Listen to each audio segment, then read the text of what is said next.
परत एक दीर्घ श्वास सोडा. परत एक दीर्घ श्वास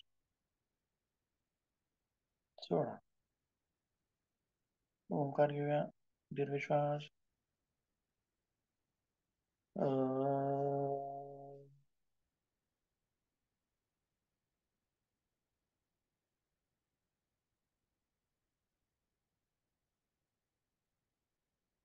दीर्घ श्वास. अ,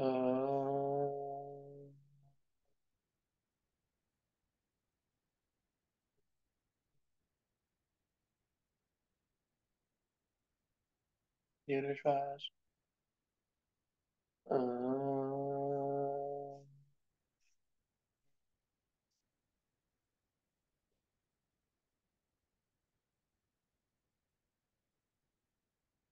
प्रार्थना घेऊया. योगेन चितस्य पदेन वाचा बलं शरीरस्य च वैदकेन योपाकरोत्तं प्रवरं मुनीनां पतञ्जलिं प्राञ्जलिरानतोऽस्मि. तुम्ही आता दर्शन करून घ्यायचं आहे. याला शरीर डोळे उघडून घ्यायचे.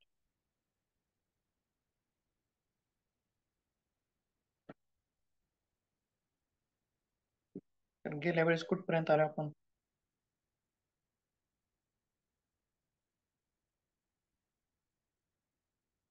माहित आहे का कुणाला?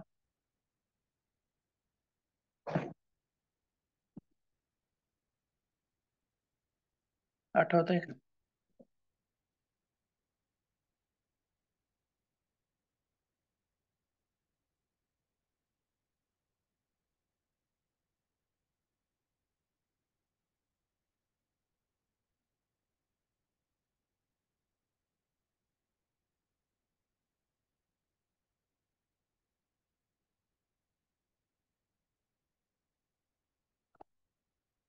आहेत का कोणी?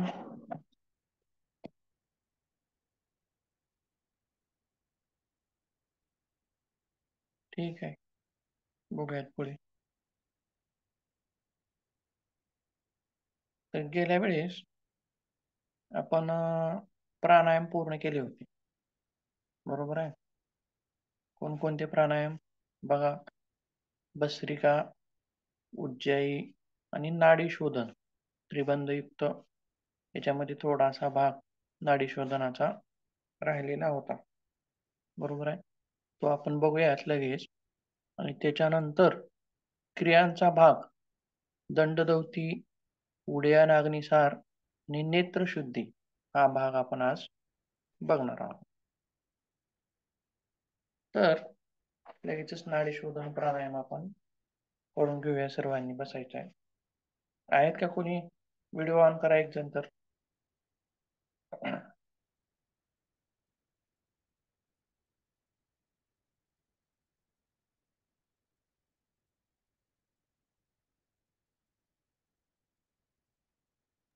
हो सर.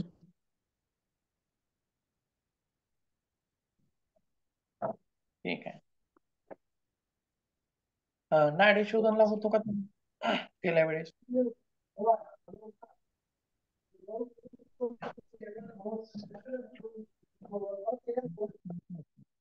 ठीक आहे, करूयात. बसा, ताट बसायचं आहे.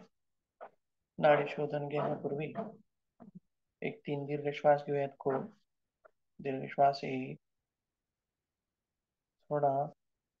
किंवा बसरिकेचं एक चक्र घेऊयात. बसरिकेचं एक चक्र घेऊयात. 10 श्वास. घेताना श्वास सावकाश आणि सोडताना जलद. बघा कसा घ्यायचा आहे. बघा, एकदा श्वास घेताना, सोडताना एकदा सोडायचा.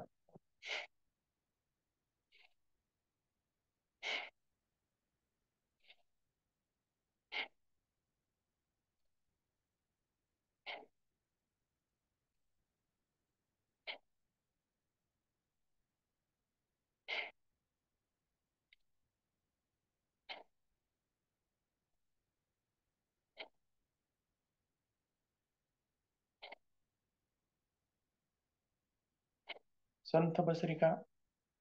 भस्त्रिकेचे 3 प्रकार आपण सांगितले. संथ भस्त्रिका, सामान्य भस्त्रिका आणि जलद भस्त्रिका. बरोबर आहे. तर हा प्रकार कोणता आहे? सुरुवातीचा संथ भस्त्रिका, सावकाश. चला परत एकदा करूयात. 1, 2, 3, 4, 5, 6, 7, 8, 9, 10. थांबूया. त्याच्यानंतर लगेचच उज्जाई प्राणायाम करूयात. उज्जाई प्राणायाम करताना घशाचं आकुंचन करायचं आहे. श्वासाचं घर्षण घशाला करत करत आपल्याला श्वास घ्यायचा आहे आणि आवाज मात्र स्वतःला ऐकू येईल इतकाच काढायचा आहे. मोठा काढायचा नाही. असा काढायचा नाही. आलं लक्षात? ठीक आहे. करूयात चक्र 1. श्वास घ्या.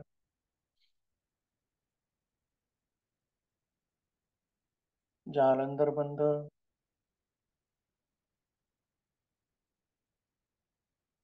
आणि डावीने रेचक. परत एकदा करूयात.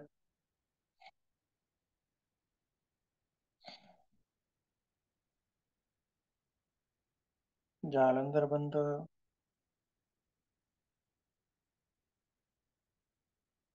आणि रेचक. परत एक चक्र करूया.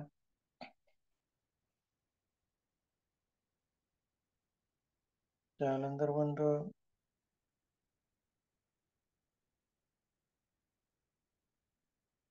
आणि रेचक. थांबूया. 3 प्राणायाम तुम्हाला आहेत.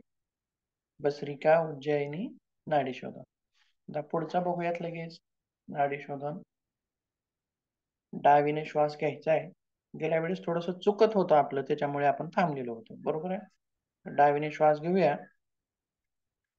सुरुवातीला अनुलोम विलोम करूया. त्यानंतर मग नाडी शोधन करूया. डावीने श्वास घ्या. उजवीने सोडा. उजवीने घ्या. डावीने सोडा. डावीने घ्या. उजवीने सोडा. उजवीने घ्या. डावीने सोडा. डावीने घ्या. उजवीने सोडा. परत उजवीने घ्या. डावीने सोडा. थांबूया. हा झाला अनुलोम विलोम. आता नाडी शोधन याच्यामध्ये काय फरक आहे? तर अनुलोम विलोम करताना आपण कुंभक करत नाही. आलं लक्षात? सहज चक्र चालू असतात. घेणे सोडणे, घेणे सोडणे, घेणे सोडणे या क्रिया चालू असतात. तर नाडी शोधनामध्ये आपण कुंभक करत असतो. तर करूयात आपण.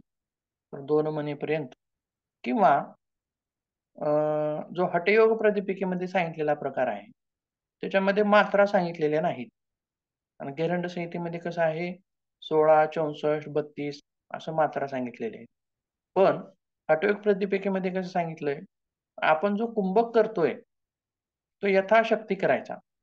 म्हणजे जितकं शक्य आहे आपल्याला तितका वेळ कुंभक करायचा आणि रेचक करायचा. लक्षात बघा कसं आहे. श्वास डावीने घ्यायचा पहिल्यांदा. घेतला. जालंधर बंद. उड्डाण बंद. आता बघा, उड्डाण बंद कधी लागतो? पोट रिकामा असल्यास लागतो का पोट भरलेला असल्यास लागतं? म्हणजे कसा लावायचा असतो उड्डाण बंद? श्वास आत श्वास आत घेऊन लावायचा असतो का बाह्य कुंभकात लावायचा का अंतर कुंभकात लावायचा उड्डाण बंद? अंतर कुंभकात सर. बाह्य कुंभकात लावायचा. बघा, अंतर कुंभक करा. आणि पोट खेचाबर मध्ये जाते का बघा बरं.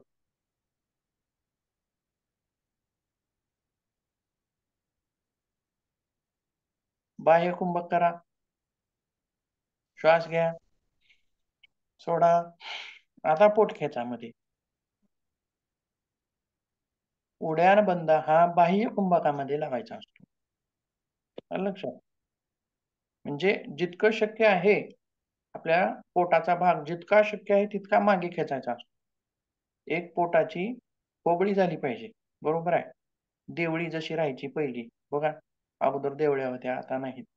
देवळी जशी असते तसं होतं.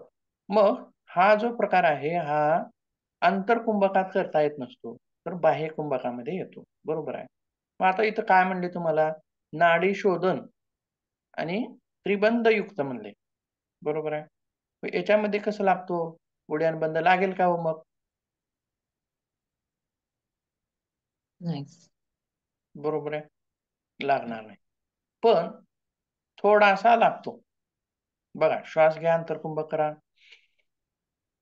पूर्ण छाती भरायची. जालंधर बंद आणि उड्डाण बंद. पोटाला थोडंसं मागे खेचून घ्यायचं आहे. बघा, हा जो भाग आहे, उड्डाण पीठ, पोटाचा भाग जो आहे त्याला काय म्हणतात? उड्डाण पीठ. तो जो भाग काय होतोय, थोडासा मागे खेचला जातोय. बरोबर आहे. पूर्ण नाही. पूर्ण नाही, पण थोडासा. आलं लक्षात. म्हणून त्याला म्हणायचं आहे उड्डाण बंद. त्रिबंधामधील उड्डाण बंद. हे नाडी शोधनामधील. आणि तिसरा काय करायचा आहे? मूलबंद लावायचा आहे. आलं लक्षात. पहिल्यांदा जालंधर बंद, दुसऱ्यांदा उड्डाण बंद आणि तिसऱ्यांदा मूलबंद. मूलबंद. लक्षात. आणि सोडताना कसं सोडायचं? मूलबंद, मूलबंद आणि उड्डाण बंद पहिल्यांदा सोडायचं. जालंधर बंद असं सोडायचं. करूयात, बघूयात. पहिल्यांदा बंद न लावता करूयात. 2 चक्र. हां. डावीने श्वास घ्या. हठयोग प्रदीपिकेसारखा प्रकार करूयात. डावीने श्वास घ्या. जालंधर बंद. उड्डाण बंद आपोआप लागतो बघा. थोडासा लागतो आपोआप. आणि लगेचच मूलबंद पण लावून घेऊया. जितकं शक्य आहे तितकं थांबायचं आहे.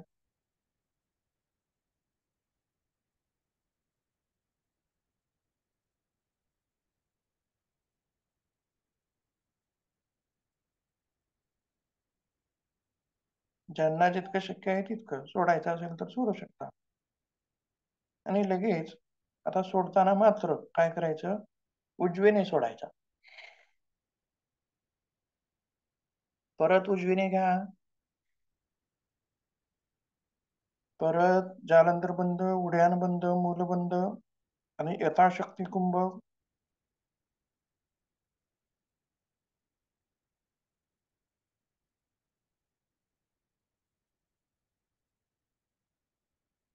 परत डावीने सोडा.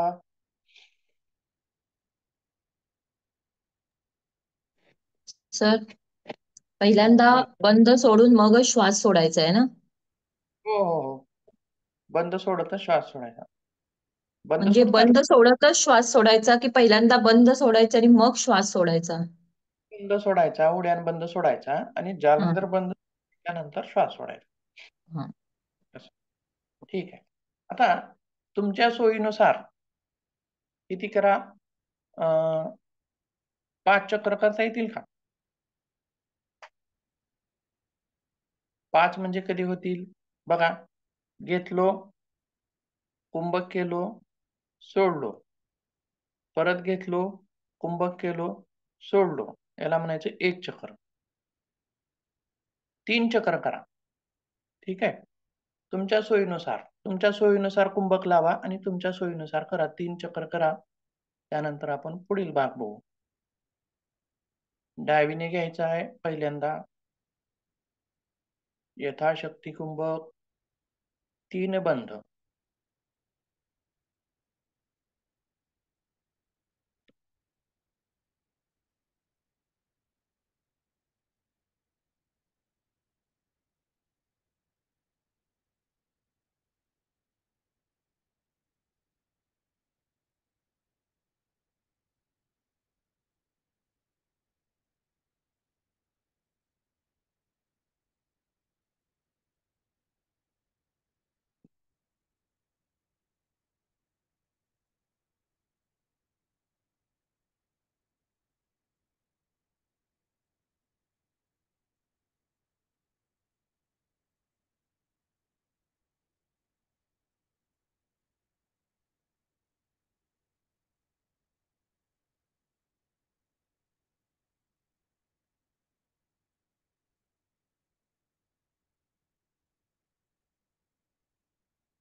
तीन चक्र झाले तर थांबू शकता.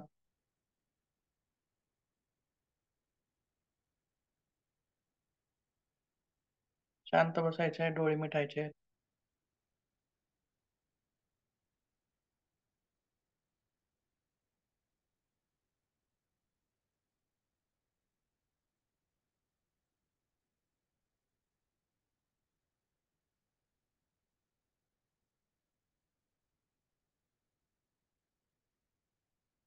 ठीक आहे. परत डोळे उघडायचे. बघा, प्राणायाम केलं की ध्यानाचा अभ्यास करायचा. ध्यान मन आपोआप स्थिर होतं. निराश आयास मन काय होतं? स्थिर होतं. त्याला प्रयत्न करावे लागत नाही. इतर वेळी आपल्याला प्रयत्न करावे लागतात मनाला स्थिर करण्यासाठी. पण प्राणायामानंतर ते आपोआपच स्थिर झालेलं असतं किंवा आपोआप स्थिर होतं. म्हणून प्राणायामानंतर लगेचच थोडंसं शांत बसायचं आणि ध्यानाचा अभ्यास करायचा. ठीक आहे. पुढे बघूयात परत. आता मात्रायुक्त, मात्रायुक्त. कसं मग? 16, 64 आणि 32 अशा मात्रा आहेत. पण आपल्याला तितकंसं शक्य नसल्यामुळं 2, 8, 4 अशा प्रमाणामध्ये करूया. त्याला 2 म्हणेपर्यंत. आता हे जे वर्णन कशामध्ये आहे? घेरंड संहितेमधलं वर्णन आहे. मग आता 2 म्हणेपर्यंत पूरक करायचा, 8 म्हणेपर्यंत कुंभक करायचा आणि 4 म्हणेपर्यंत रेचक. परत 2 म्हणेपर्यंत कुंभक. अशा पद्धतीनं करूया. ठीक आहे. चला डावीने लगेचच पूरक करूयात. 2 म्हणेपर्यंत जलद करायचा लगेच. 1, 2 कुंभक, 3 बंद, 1, 2, 3, 4, 5, 6, 7, 8. रेचक 4. 1, 2, 3, 4. परत पूरक 1, 2. कुंभक 1, 2, 3, 4, 5, 6, 7, 8. जमतंय का? काय अडचण होते?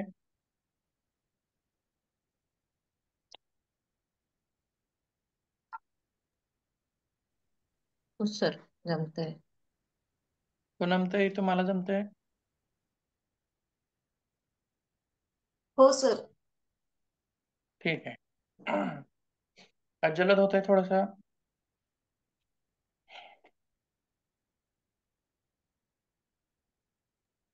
पूरक तेवढा फास्ट करा. बाकीच्या क्रिया 2 त्या सावकाश आहेत. 8 आणि 4 म्हणेपर्यंत सहज होतं. आणि शेवटचा जो भाग आहे रेचकाचा 4 म्हणेपर्यंतचा, तो सुद्धा घाई करायची नाही. श्वास सोडताना घाई करायची नाही, सावकाश सोडायचा. ठीक आणि आहे. सर मी अनुलोम विलोम सारखा घ्यायचा का? म्हणजे एकदा उजव्या नाकपुडीने एकदा डाव्या नाकपुडीने. क्रिया अनुलोम विलोम सारखीच आहे. फक्त याच्यामध्ये काय करायचं आहे? कुंभक करायचा आहे. काहीच आहे. हो सर. अंतरकुंभ. अनुलोम विलोम मध्ये घेतो सोडतो, घेतो सोडतो असं आहे. बरोबर आहे. पण याच्यामध्ये कसं? घेतलं की थांबायचं आणि पुन्हा सोडायचं.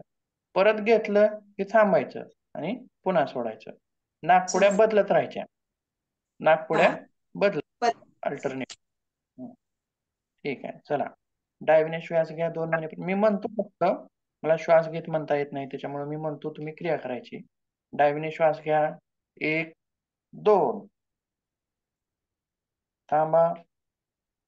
जालंधर बंद, उड्डाण बंद, मूलबंद. 1, 2, 3, 4, 5, 6, 7, 8. आता रेचक उजवीने. 1, 2, 3, 4. परत पूरक 2 म्हणेपर्यंत. 1, 2. कुंभक 1, 2, 3, 4, 5, 6, 7, 8. परत रेचक डावीने. 1, 2, 3, 4. परत कुंभक डावीने 1 2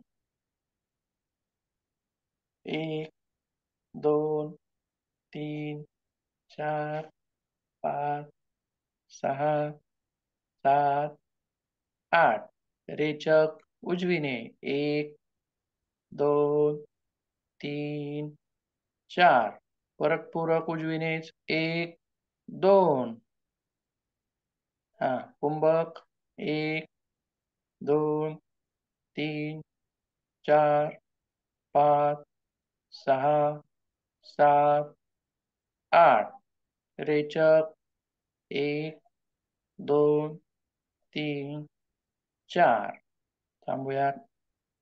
आता काय करायचं बघा, पूरक करताना ब्रह्मा, विष्णू आणि महेश 3 देवता आहेत, बरोबर आहे. आणि पूरक करताना काय करायचं, ब्रह्माचं ध्यान करायचं. कुणाचं ध्यान करायचं? ब्रह्मदेवाचं ध्यान करायचं. आणि कुंभक केल्यानंतर श्री विष्णूंचं ध्यान करायचं. आणि रेचक करताना कुणाचं ध्यान करायचं? तर शंकराचं ध्यान करायचं. लक्षात जमेल का बघा?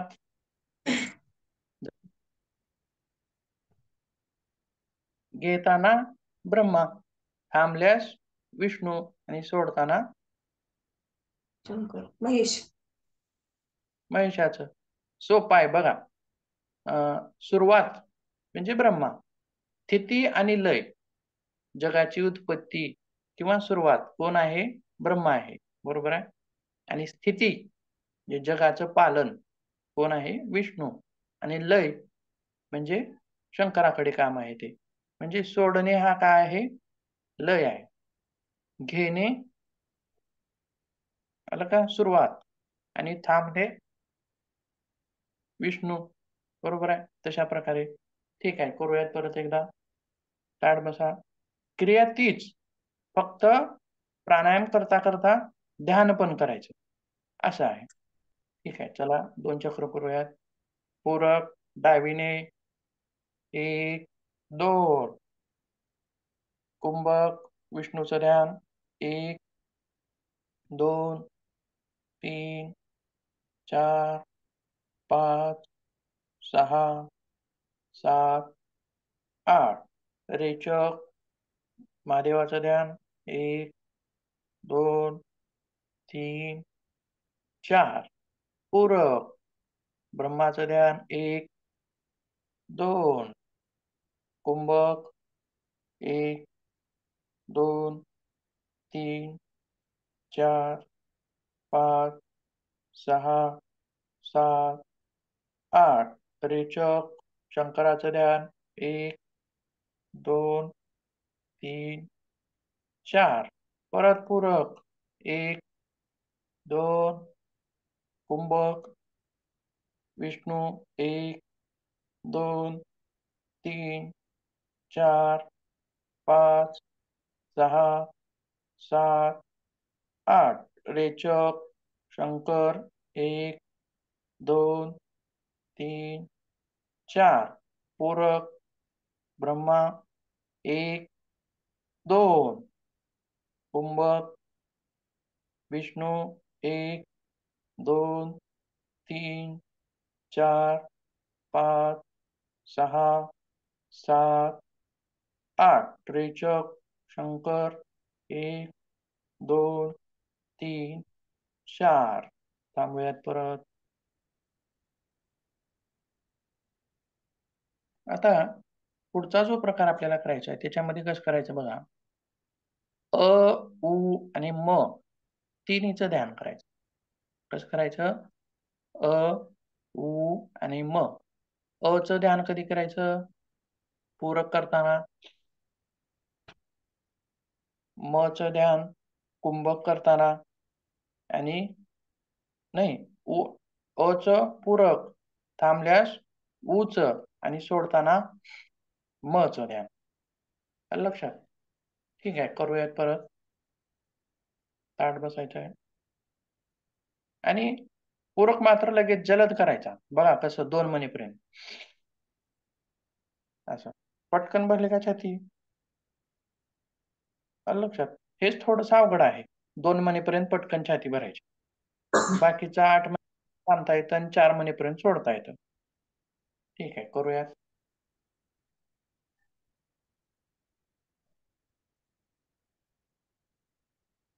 थांबा. झालं का पूनमताई?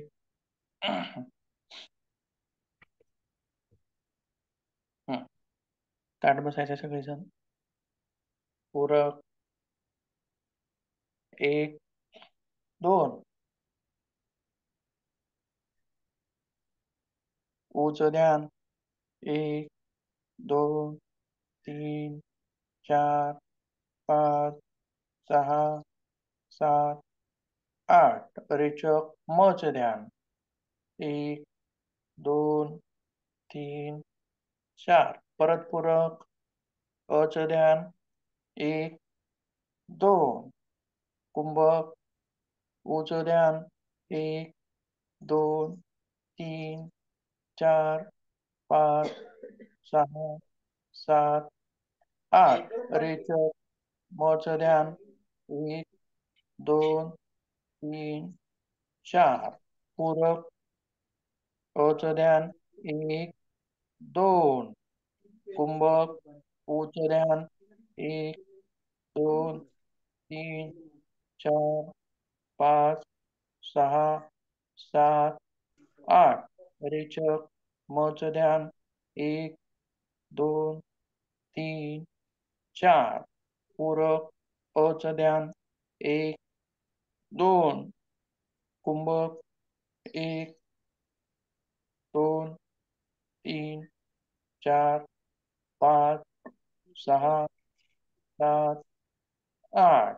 रेचक मचं ध्यान 1, 2, 3, 4. थांबूयात. डोळे मिटलेले असतील. शांत बसायचंय थोडं.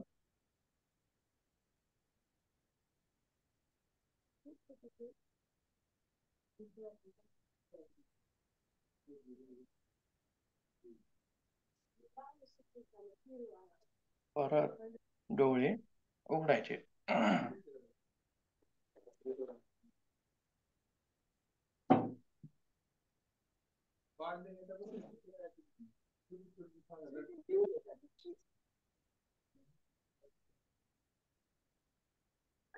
डोळे उघडायचे.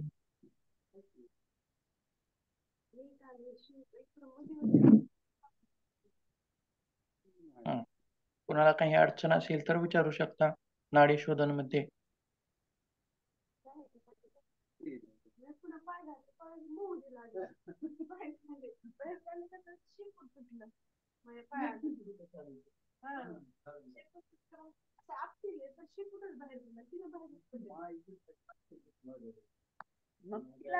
काय पुढे जाऊया परत.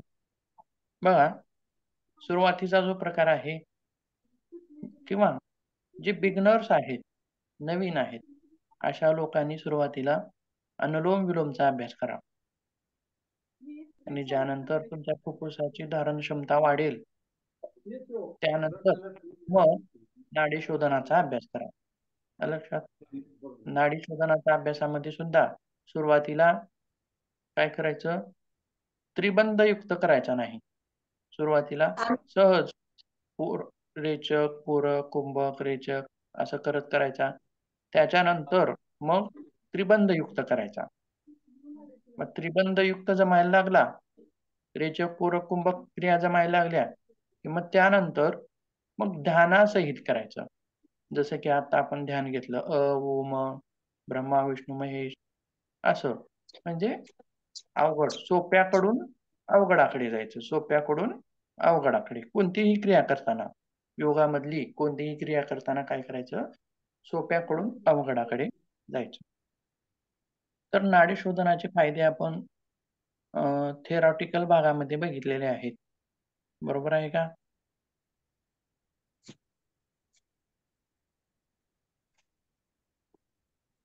बघितलेत का पूर्वी?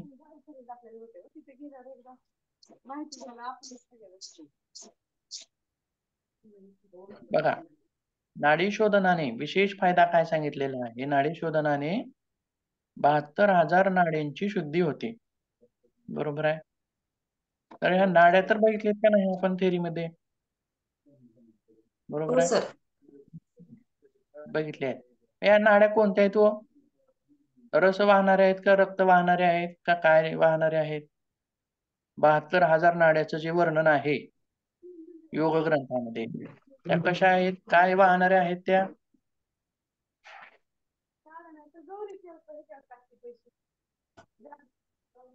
वेळ कमी आहे, पटपट आपण जाऊयात पुढे. आणखीन 2 भाग बघायचे आहेत. खरं तर हा भाग पूर्वीचाच आहे.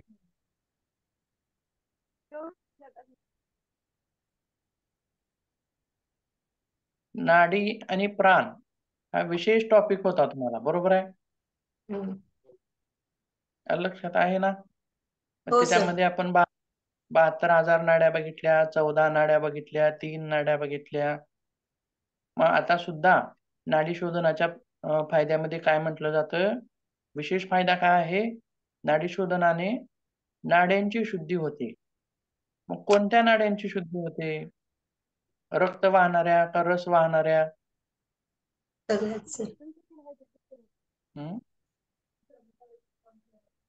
कोणत्या नाड्यांची होते? सांगा बरं.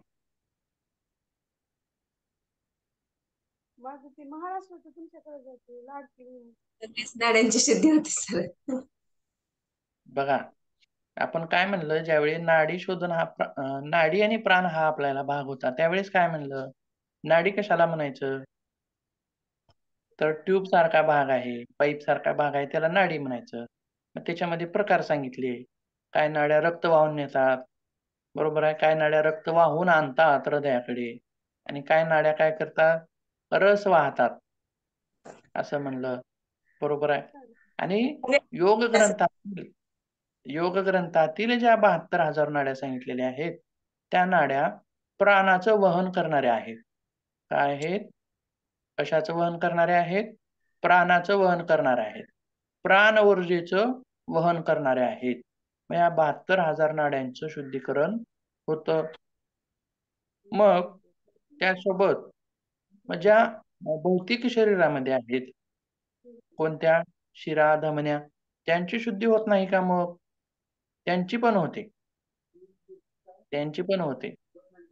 बरोबर आहे. ते कसं? मग रक्त शुद्धीकरण होतं, रक्ताची शुद्धी होते. होतं, बरोबर आहे. बघा, ज्यावेळी आपलं श्वसन चालू असतं, त्या श्वसनामध्ये काय होतं? रक्तातून कार्बन डायऑक्साईड बाहेर सोडला जातो आणि ऑक्सिजन आत घेतलं जातं. बरोबर आहे. कार्बन डायऑक्साईड सोडला जातो, ऑक्सिजन घेतलं जातं. म्हणजेच काय आहे? जितका आपण श्वास दीर्घ घेऊ, तितका ऑक्सिजन जास्त आणि तितकं रक्ताचं शुद्धीकरण. बरोबर आहे. लक्षात? म्हणजेच रक्ताची शुद्धी, रक्ताचं सुद्धा काय होतं? शोधन होतं. भौतिक शरीरातील नाड्यांचं सुद्धा शोधन होतं. शरीर, मग ज्या योग्याच्या या नाड्या शुद्ध झालेल्या आहेत, त्याचं शरीर मग कसं दिसायला लागतं? तर कांती येते शरीरावरती. बरोबर आहे. शरीरावरती कांती येते, चकाकी येते. चेहऱ्यावरती चेहरा सुद्धा सतेज दिसायला लागतो, सुंदर दिसायला लागतो. आणि आणखीन एक फायदा काय आहे? तर शरीर जे आहे ते क्रश होतं. क्रश म्हणजे काय? तर पातळ होतं, जाड राहत नाही. म्हणजे फॅट जे आहे ती विरघळून जातं. आता आपण नाडी शोधनामध्ये रेचक, पूरक, कुंभक या क्रिया केल्या, त्याच्यामुळं काय होतं? कुंभकाचे पण लाभ मिळतात. म्हणजेच जास्तीत जास्त क्रिया कशावरती घडते याच्यामध्ये? कपालभातीमध्ये कशावरती घडते? पोटावरती घडते, बरोबर आहे. पण याच्यामध्ये कशावरती घडत आहे आता? फुफ्फुसावरती घडत आहे. म्हणून फुफ्फुस, रेस्पिरेटरी सिस्टमला बळकटी येते, मजबूती येते. फुफ्फुसाचं आरोग्य सुधारतं. फुफ्फुसाची धारण क्षमता वाढते, प्रसरण पावण्याची क्षमता वाढते, म्हणजे त्याला काय म्हणायचं? इलॅस्टिसिटी. प्रसरण क्षमता वाढते, धारण क्षमता वाढते. तसेच श्वास घेण्यासाठी आणि सोडण्यासाठी सहज होतात श्वास. सहज रीतीने श्वासोश्वास होतो. आणि दुसरी गोष्ट म्हणजे काय, आता हे झाली रेस्पिरेटरी सिस्टम. याच्यामध्ये इडा आणि पिंगला दोन्ही नाड्यांचा आपण वापर करतो. एकदा इडेचा, एकदा पिंगलेचा. इडा आपण काय म्हणलं, एक नाडी थंड आहे म्हणलं, एक नाडी उष्ण आहे असं आपण बघितले नाडी प्राणायाम याच्यामध्ये. डावी थंड आहे, उजवी उष्ण आहे. डावी काय आहे, डावी बहुतेक शारीरिक आहे, उजवी शारीरिक आहे, डावी मानसिक आहे. एक स्त्री शक्तीचं प्रतीक आहे, एक पुरुष शक्तीचं प्रतीक आहे. बरोबर आहे. म्हणजे या दोन्हीमध्ये संतुलन, थंड आणि गरम. थंडही असू नये आणि गरमही असू नये. बरोबर आहे का? म्हणजे दोन्ही नाड्यांचं संतुलन होतं. दोन्ही नाड्यांचे फायदे. आपण शीतली किंवा चंद्रभेदी प्राणायामामध्ये काय होतो? शीतलता मिळते म्हणतो. आणि सूर्यभेदीमध्ये काय म्हणतो? उष्णता मिळते म्हणतो. परंतु आता दोन्ही नाड्यांचा वापर केल्यामुळं काय होईल इथं? दोन्हीमध्ये संतुलन राहील. बरोबर आहे? चंद्र नाडीमध्ये आणि सूर्य नाडी दोन्हीमध्ये संतुलन राहील. उष्णता आणि गरम, थंड आणि उष्ण याच्यामध्ये संतुलन राहील. शारीरिक आणि मानसिक याच्यामध्ये संतुलन राहील. बरोबर आहे. तसेच या नाड्याचा संबंध, यांचा संबंध कशाला लावला जातो? मेंदूचे 2 भाग आहेत. किती भाग आहेत? 2. उजवा आणि डावा. म्हणजेच काय? सिम्पॅथेटिक नर्वस सिस्टम आणि पॅरासिम्पॅथेटिक नर्वस सिस्टम. बरोबर आहे. या दोन्हीमध्ये सुद्धा संतुलन येतं. अगोदर आपण बघितलेलं आहे सिम्पॅथेटिक, पॅरासिम्पॅथेटिक काय असतं. तर या दोन्हीमध्ये सुद्धा संतुलन येतं. असे वेगवेगळे अगणित फायदे आपण त्याच्यामध्ये सांगू शकतो. त्याचसोबत हा प्राणायाम करताना आपण 3 बंद लावतो. जालंधर बंद, उड्डाण बंद आणि मूलबंध. म्हणून 3 बंदाचे फायदे सुद्धा आपल्याला याच्यामध्ये मिळतात. जालंधर बंदाचे फायदे मिळतात. जालंधर बंदाचे फायदे काय आहेत? घशाशी संबंधित आहेत, विशुद्धी चक्राशी संबंधित आहेत. बरोबर आहे. थायरॉइड, पॅराथायरॉइड म्हणजे 3 बंदाचे वेगवेगळे फायदे आहेत. परंतु त्रिबंधयुक्त नाडी शोधन, तिन्ही बंद एकदाच लावल्यामुळं तिन्ही बंदाचे फायदे याच्यामध्ये आपल्याला मिळतात. असे वेगवेगळे अगणित फायदे आपल्याला तिथे पाहताना दिसून येतात. बरोबर आहे. हा झाला नाडी शोधनाचा प्रकार. मग कोणी करायचं नाही? सांगा बरं आता कोणी करायचं नाही?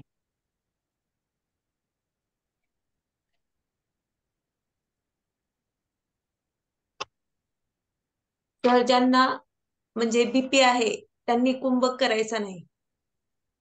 ठीक आहे.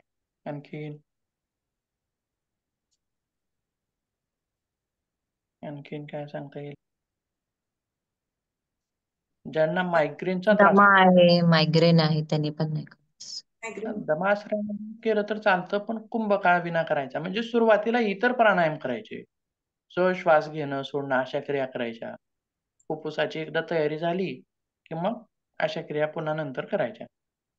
किंवा ज्यांना कुणाला मायग्रेनचा त्रास आहे, म्हणजे कसा अर्धं डोकं दुखतं बघा, हा भाग असो, अर्धच दुखतं, पूर्ण दुखत नाही. अशा लोकांनी सुद्धा करू नये किंवा सावधगिरीनं करावं. आणि ज्यांना हृदय संबंधित विकार आहेत, एन्जिओप्लास्टी, एन्जिओग्राफी, हृदयामध्ये अडथळे, ब्लॉकेजेस असतील, अशा लोकांनी मात्र विदाऊट कुंभक करावा, विदाऊट बंद करावा किंवा करताना तज्ञ मार्गदर्शकाच्या देखरेखीखाली करावा किंवा सामान्य गतीनं अनुलोम विलोम करावा त्यांनी. बरोबर आहे. ठीक आहे. तर पुढचा भाग आहे दंडधवती. दंडधवती, दंड म्हणजे काय हो, कशाला म्हणायचं? आता आपण नाडी म्हणजे काय बघितलं, तसंच दंड कशाला म्हणायचं?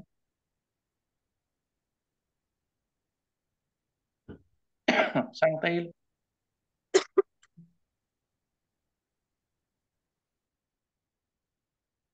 काठीला पण आपण दंड म्हणतो, बरोबर आहे. दंड म्हणजे एक गोलसर आणि लांब आणि सरळ आहे. कशी आहे? गोलसर. चौकोनी आहे का? नाही.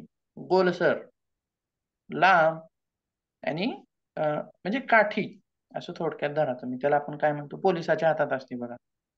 बरोबर आहे. आता येईल लक्षात पटकन. म्हणजे तिला दंड म्हणतो आपण.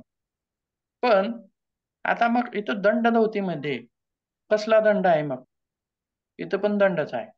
पण मधून पोकळ आहे. पोलिसाच्या हातातला कसा असतो? भरीव असतो. बरोबर आहे. मधून पोकळा असतो का? नाही.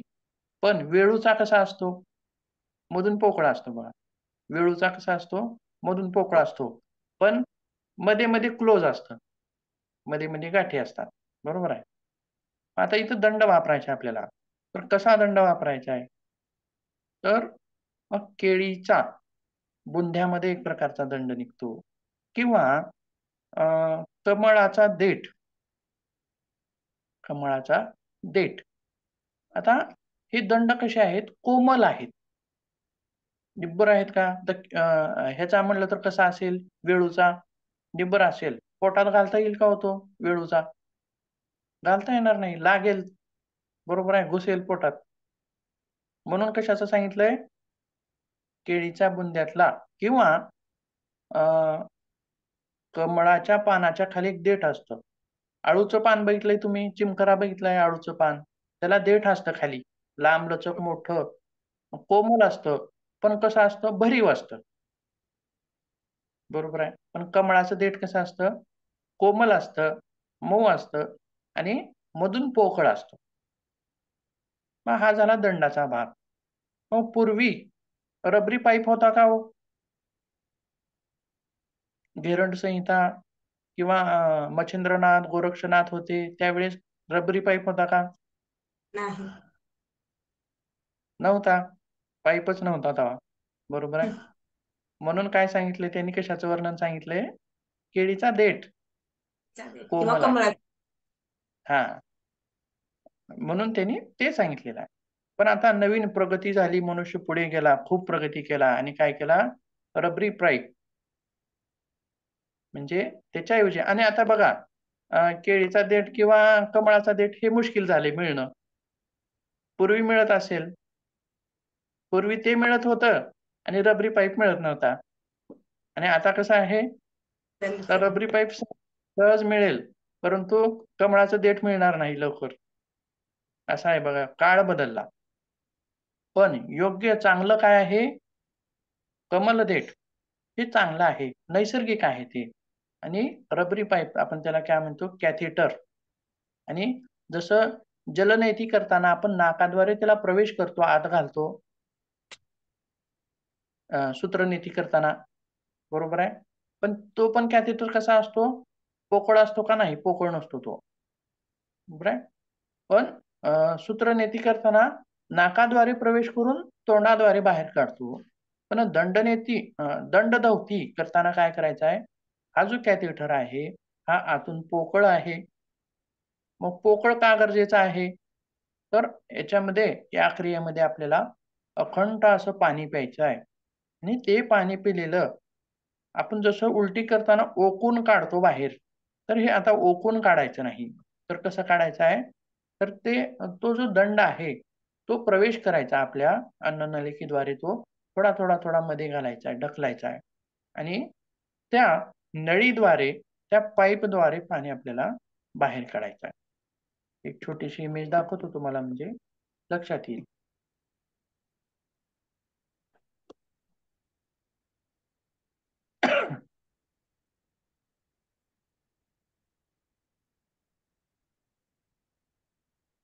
बघा अशा प्रकारे दिसते का इमेज ही? दिसत आहे का सर्वांना?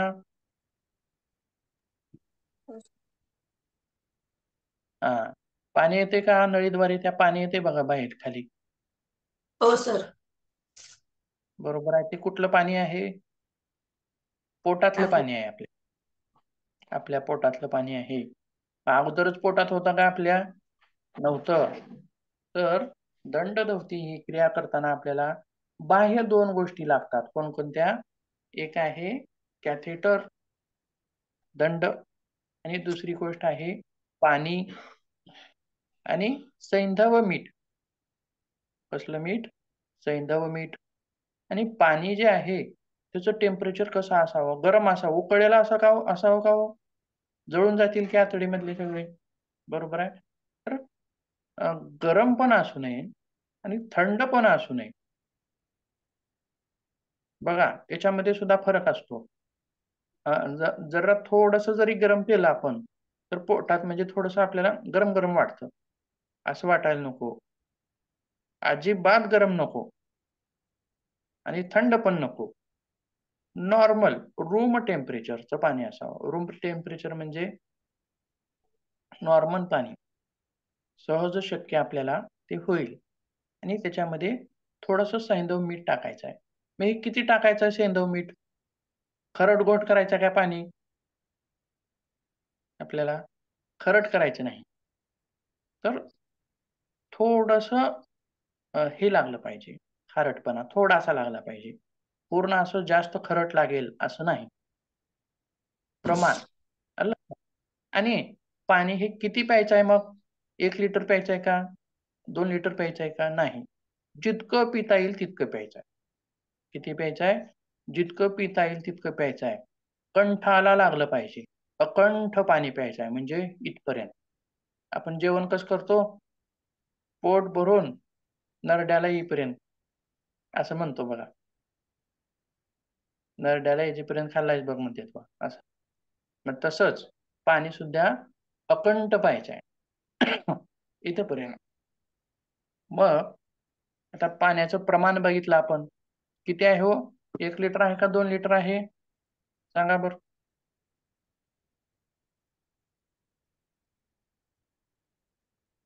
किती पाणी प्यायचं? सांगा. मी प्रश्न विचारला परीक्षकांनी असा. अखंड दंड प्यायचं सर. जितकं आपल्याला किती? शक्य आहे तितकं. हा, छान. मग जितकं शक्य आहे तितकं प्यायचं. आणि गरम किती असावं? अतिशय गरमही असू नये, अतिशय थंडही असू नये.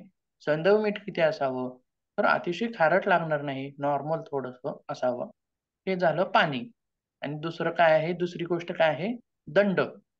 मग ती कसं असावं? दंड कसा असावा? तर हा दंड घेताना आपल्याला धुवून घ्यायचा आहे, स्वच्छ करून घ्यायचा आहे, निर्जंतुक करून घ्यायचा आहे. तो कुठंतरी ठेवलेला असतो, धूळ वगैरे त्याच्यावरती जमा झालेली असते. म्हणून काय करायचं आहे? त्याला स्वच्छ पाण्याने, गरम पाण्याने धुवून घ्यायचं आहे अगोदर. मग त्यानंतरच दंडाचा वापर आपल्याला करायचा आहे. मग ही कृती, आता पाणी पिताना आपल्याला उकडू आसनामध्ये बसून पाणी प्यायचं. कसं? असं. लक्षात? हे आहे आपलं उकडू आसन. उकडू आसनामध्ये बसून पोटभर पाणी पिऊन घ्यायचं. आणि पोटभर पाणी प्यायचं झाल्याच्या नंतर मग उठून उभं राहायचं. कसं? तर हे असं. लक्षात? आणि असं आपण उलटी करतो, पण याच्यात उलटी करायची नाही. किंवा थोडंसं सरळ उभं राहून जरी दंड आत प्रवेश करायचा. थोडंसं पुढे झुकल्यासारखं करून दंड सावकाश आत प्रवेश करायचा.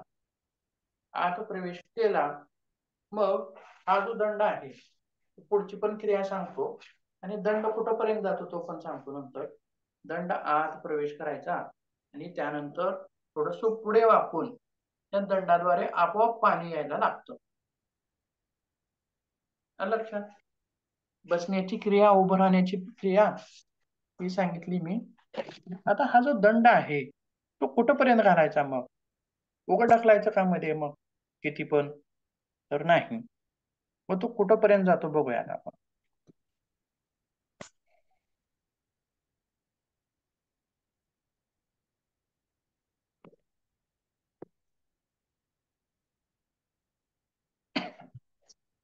आता इथे बघा पोट आहे आणि वरून लालसर नळी आलेली आहे आणि खाली काजू सारखा भाग आहे बघा. काजू सारखा भाग दिसतोय का? हो सर. बरोबर आहे. आपली जी शुद्धी होते दंडधवतीमध्ये जी शुद्धी होते ती कोणत्या भागाची होते? अन्ननलिका आणि पोट म्हणजे काजू सारखा जो भाग आहे तिथपर्यंतची शुद्धी होते. आपण खाल्लेलं अन्न कुठं जातं? पहिल्यांदा जो काजू सारखा भाग आहे तिथं जातं आणि तिथंच थांबतं. मिक्सिंग करण्याची क्रिया तिथं होते. आलं लक्षात? आणि खालचा जो भाग आहे तो कडेने असलेला काय आहे? मोठा आतडा आहे आणि मध्ये जे आहे ते काय आहे? छोटा आतडा आहे. तर मग आता मला सांगा दंडधवतीमध्ये कोणता भाग वापरला जातो? पोटातला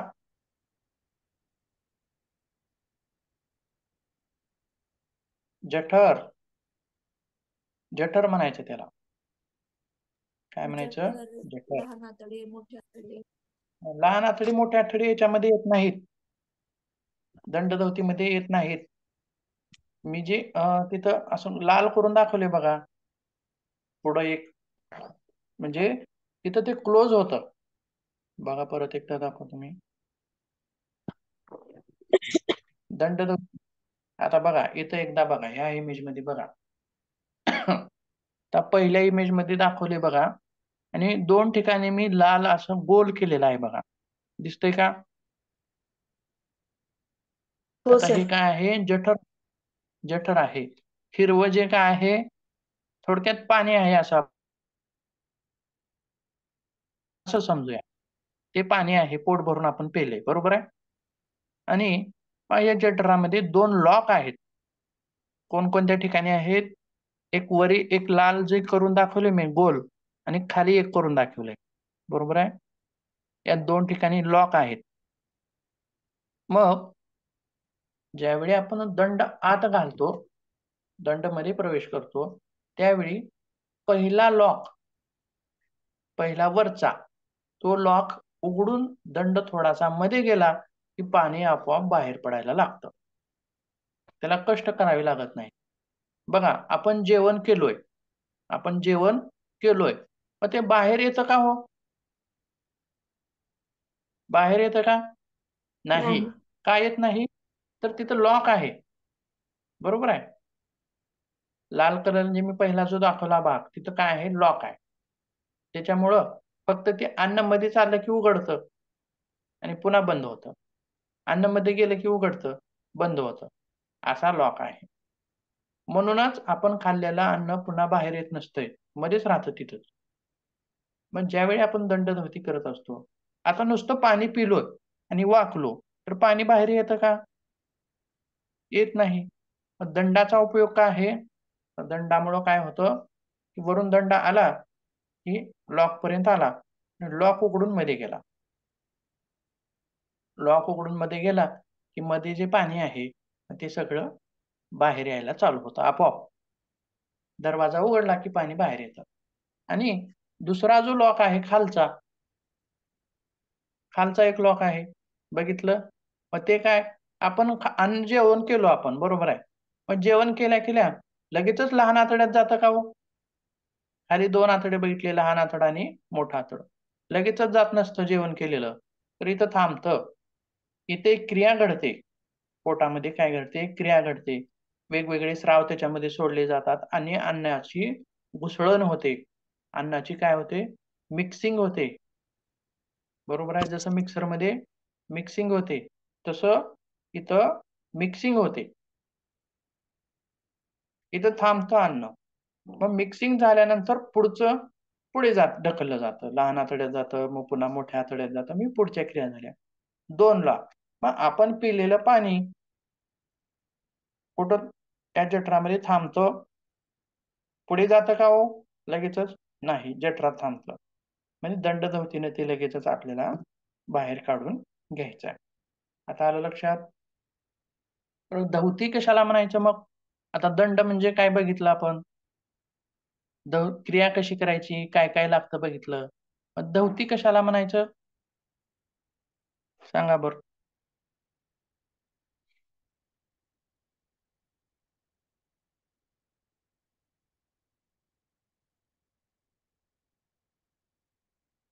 दवती कशाला म्हणायचं? म्हणजे धुणे का सर? हा, धुणे, धुवून काढणे. मग बघा, आता आपण काय करतो, रोज आंघोळ करतो. काय करतो? आंघोळ करतो. म्हणजे काय करतो? शरीराला धुतो, धुवून स्वच्छ करतो. मळ बसतो शरीरावरती आणि धुल्यामुळं काय होतं? शरीरावर बसलेला मळ निघून जातो. बरोबर आहे? धुणे जी क्रिया आहे, धुणे जी क्रिया आहे, धुणे या क्रियेमुळं काय होतं? मल निघून जातो. आता फरशी घाण झालेली आहे, पाणी टाकलं आणि धुवून घेतलं की काय होतं? वरचं घाण निघून जातं. मग धुणे क्रिया कशा कशामध्ये होत असते? आता षटकर्मामध्ये वेगवेगळ्या क्रिया आहेत. जलनेतीमध्ये आपण नाकाचा भाग धुवून घेतो.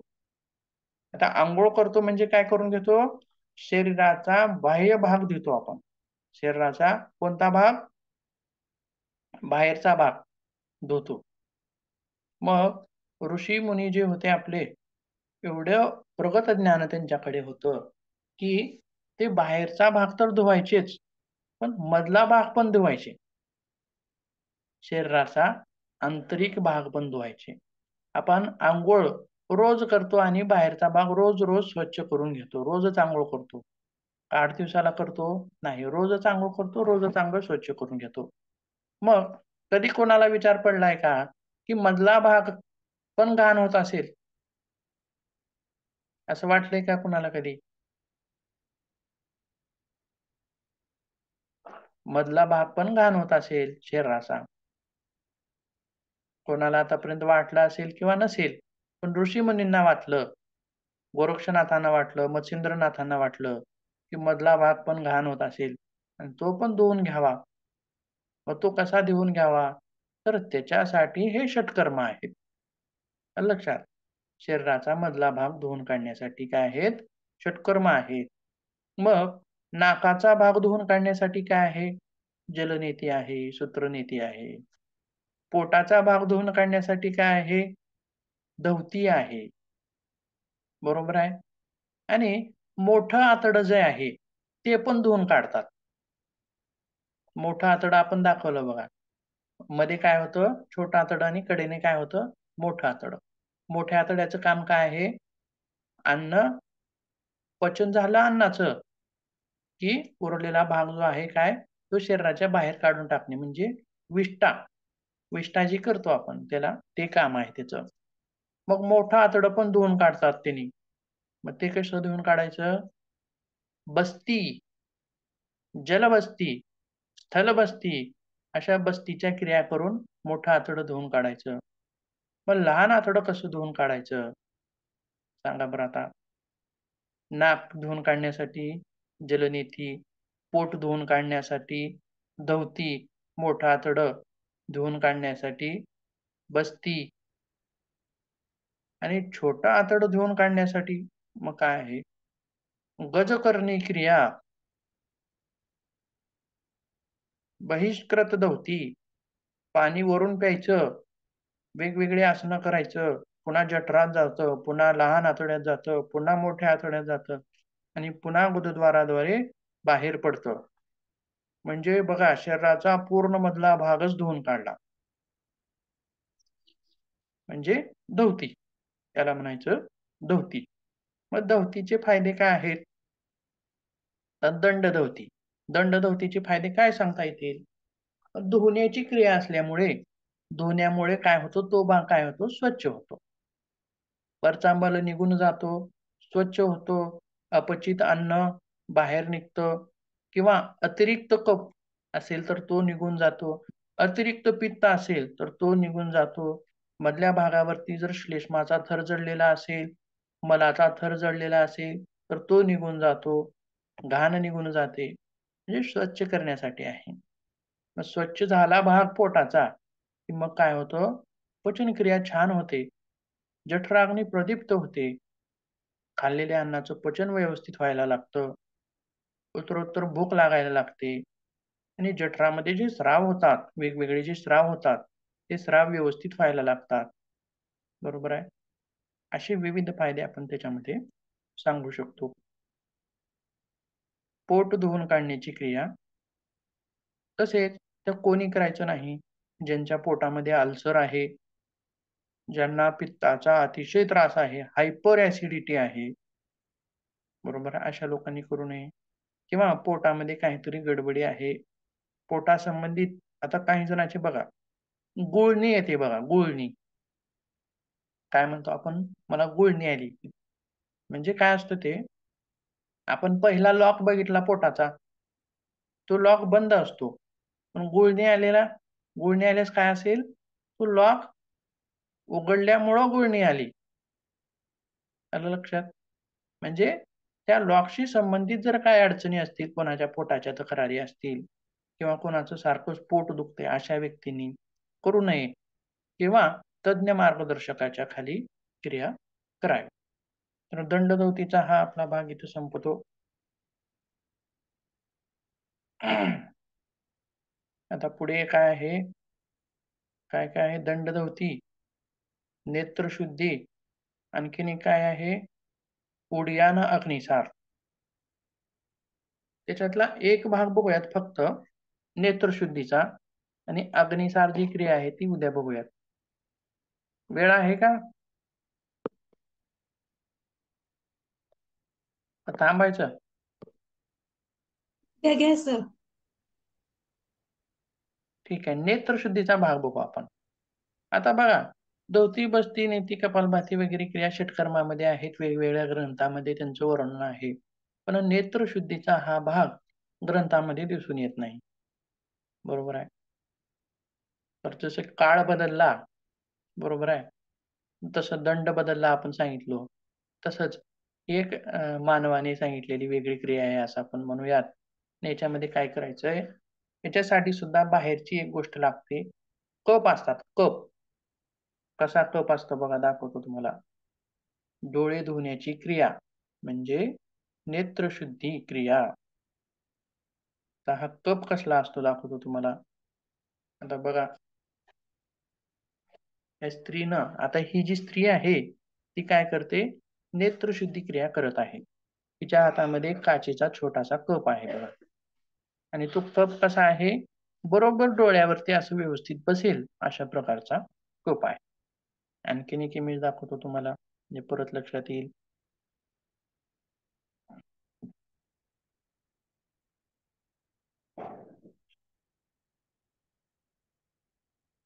बघा, आलं लक्षात? जसं जलनेती करण्यासाठी पात्र लागतं जलनेतीचं, तसंच नेत्रशुद्धी करण्यासाठी एक पात्र लागतं. लक्षात? हे आहे पात्र, याला कप असं जरी म्हणलं तरी चालेल, नेत्रशुद्धी कप. आणि मग काय करायचं, क्रिया कशी करायची, तर शुद्ध पाणी असावं. पाणी कसं असावं, शुद्ध. डोळे धुवायचे. ज्या कुठल्याही क्रिया मधल्या करायच्या असतील तर त्याच्यामध्ये पाणी शुद्धच असावं. मग कसं असावं, उकळून थंड केलेलं असावं. उकळून थंड केलेलं. उकळून थंड का करायचं, तर मधले जंतू मरून जातात, सगळे जंतू राहत नाहीत, निर्जंतुक होतं ते पाणी, म्हणून उकळून थंड करावं असं आहे. किंवा बिस्लरीचं पाणी, सनरीज म्हणा, किंवा म्हणजे उद्देश काय आहे, पाणी शुद्ध असावं.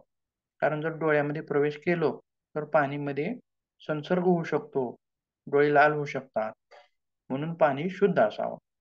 मग ते पाणी त्या कप मध्ये टाकायचं आणि दोन्ही कप असे डोळ्याला बसवायचे आणि थोडंसं वर केलं की ते पाणी आपोआप डोळ्यामध्ये जातं, बोबळामध्ये असं प्रवेश करतं. आणि त्याच्यामध्ये मग काय करायचं, आपल्याला डोळे उघडझाप करायचे असे. कशात, त्या कपामध्ये. म्हणजे आता ही सुद्धा काय क्रिया आहे, धुवून काढण्याची क्रिया आहे. धुवून काढण्याच्या क्रियेनं काय होतं म्हणून सांगितलं मी,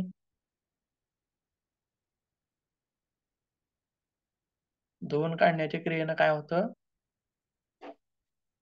शुद्धी होते. शोधन होतं, स्वच्छता होते, मल निघून जातो.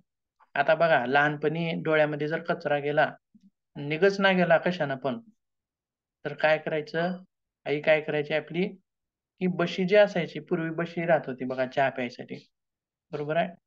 त्या बशीमध्ये पाणी घ्यायचं आणि त्या पाण्यामध्ये डोळा असं उघडझाप करायचा. ते उघडझाप केलं, मध्ये पाणी गेलं की ते मधला कचरा निघून जायचा. आलं लक्षात?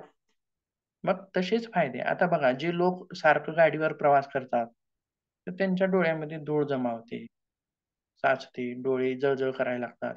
किंवा जे लोक तासनतास कॉम्प्युटर पुढे बसून काम करत आहेत, स्क्रीन पुढे बसून काम करत आहेत, असे लोक असतील, धुळीच्या संपर्कामधले लोक असतील किंवा सामान्य लोक असतील, तर त्यांच्या त्यांच्या कंडिशननुसार ती क्रिया त्यांनी करावी. मग हे क्रिया केल्यामुळं नेत्रशुद्धी होते, डोळे कोरडे राहत नाहीत. काही लोकांना डोळ्यामध्ये जे पाणी तयार होतं, ते पाणी तयार व्हायचं बंद होत जातं. हा एक प्रकारचा रोग आहे. लॅक्रिमल ग्लॅन्ड, एक ग्लॅन्ड असते इथं आणि ते काय करते, जसं तोंडामध्ये लाळ तयार होते, तसं डोळ्यामध्ये पाणी तयार होतं. मग कोरडे डोळे पडत असतील किंवा डोळे कचकच करत असतील, डोळ्यामध्ये घाण गेलेली असेल, तर थोडक्यात आपण असं सांगू, की डोळ्यांच्या शुद्धीकरणासाठी, डोळ्यांना धुवून काढण्यासाठी ही क्रिया आहे. मग कोणी करायचं नाही, तर ज्यांचे डोळे सारखंच लालबंद असतात किंवा मोतीबिंदू आहे किंवा कोणाचं डोळ्याचं ऑपरेशन झालेलं आहे, अशा लोकांनी टाळावं किंवा तज्ञ मार्गदर्शकाचं मार्गदर्शन घेऊन करावं. तर ही झाली नेत्रशुद्धी क्रिया. पुढची जी क्रिया आहे, अग्निसार, उडयान अग्निसार अशी क्रिया आहे. ती क्रिया आपण उद्याच्या तासामध्ये बघूया. आणि बाकीचा थोडा 1 तासाचा भाग आपला राहिलेला आहे. तो पण उद्याच्या तासामध्ये आपण बघूया. थांबूया तिथं.